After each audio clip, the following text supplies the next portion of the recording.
ayca bismillah. mami tës bi amoon na fi. jàlloon na fi ci jamono xaw na yàgg tuuti bu ma juumul war na mat ay 5-6 mois bi ñu doog a toxu si daal ci cité Teliem yi la.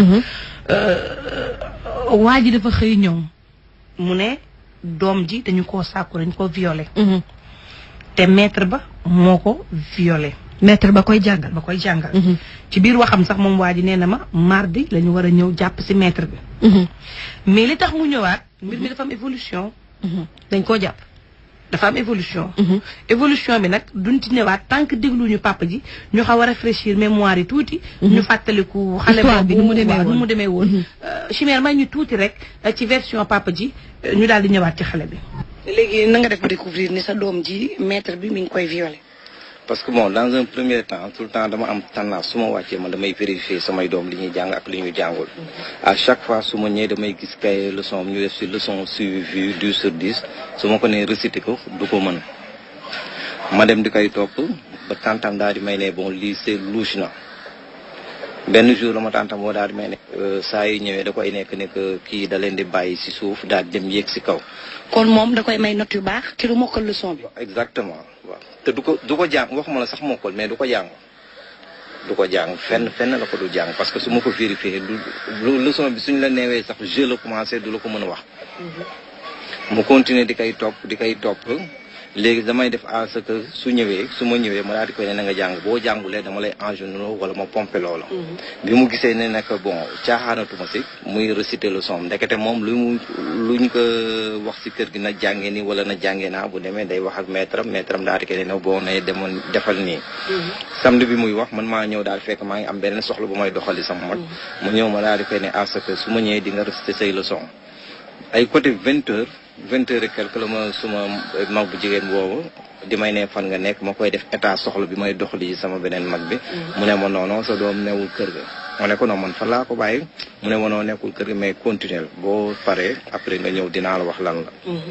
bi mu ñëwee mu toog moom sama grand frère bi mu doon doxali soxlaam ñu ñëw wax ma ne ko non attends xam ngeen kii depuis que mu ñëw raay-raayloo bi ñu koy def moo tax peut-être mu yaakaar ni que jànq la wala toog niveau boo xam ne yeggu fa. ma dem la lundi jox leen ñu jàngi moo ko rakkaam yi nekk te le lundi bu mu def na rendre na rapport seen maître même jour boobu médecin sage-femme bi ko njëkk a passé visite hôpital Grand Dakar moom bi mu ko passé visite dafa nekk ni que même pas 5 jours amaan na si rapport sexuel. maanaam 5 jours avant mu koy xool. avant 5 jours avant mu koy xool le samedi. am na si rapport sexuel. waaw moom su ma mën a génn. ce qui veut dire que le lundi boobu la am rapport sexuel.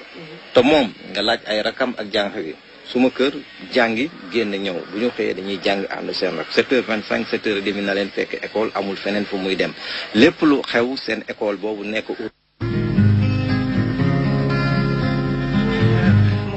école bi waxoon na ko leeral na fa école bi nekk ak yëpp. mami daanaka am nga tuuti aperçu. ci li am mooy xale bi bu ñëwee. nee na suba teel gi day teel a ñëw avant élèves yi di ñëw.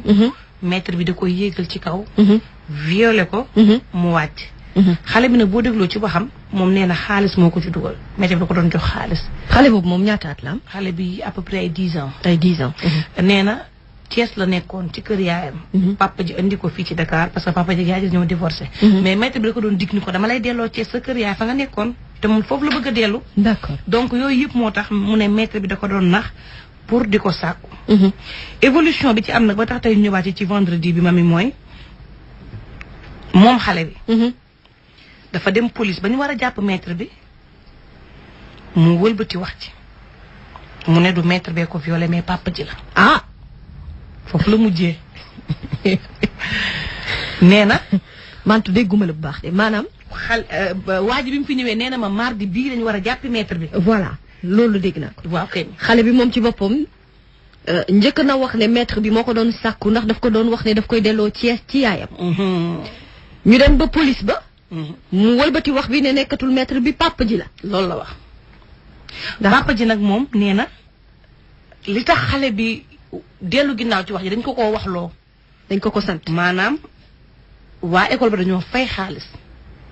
ngir ñu ërtal xale bi ci mu wax ni papa ji la. maanaam dañ ko intimider. dañ ko intimider.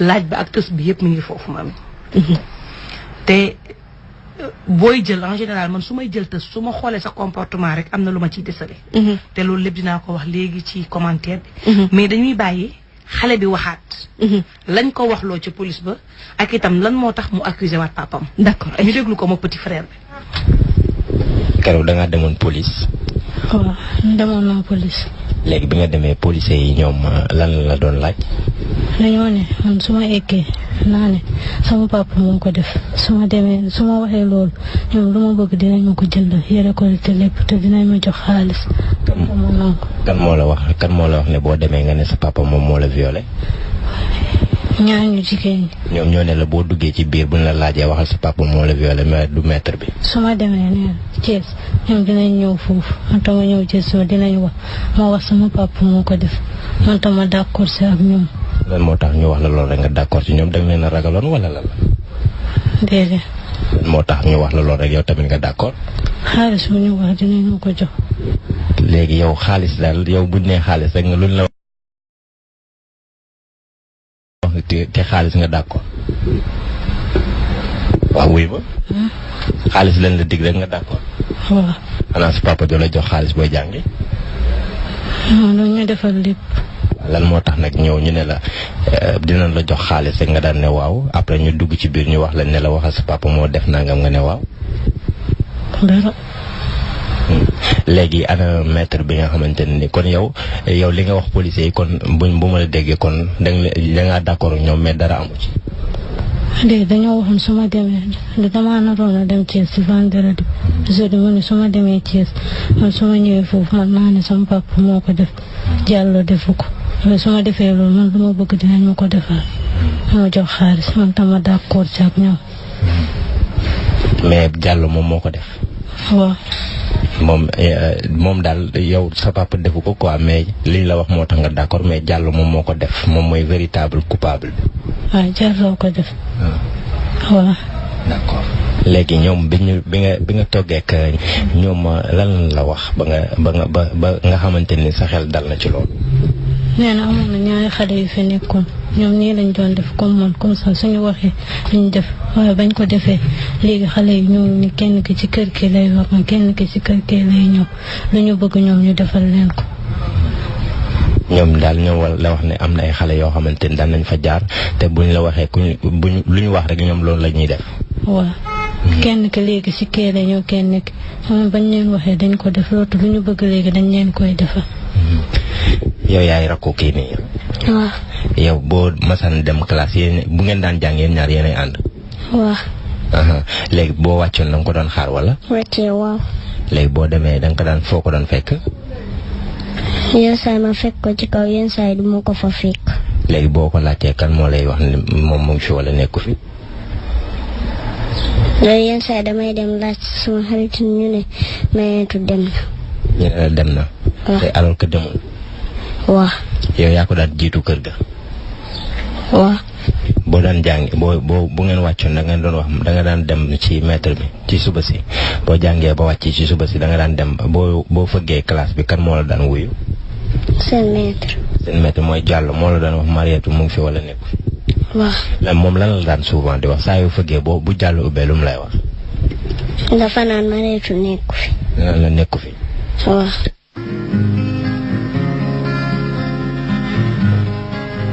déglu damaa jombi. ba jaaxle nga toog kañ mi ngi jàppee sa kanam gi damaa jombi. laa xam ni ba jaaxle nga toog. ndax xam nga lu tax ma jombi.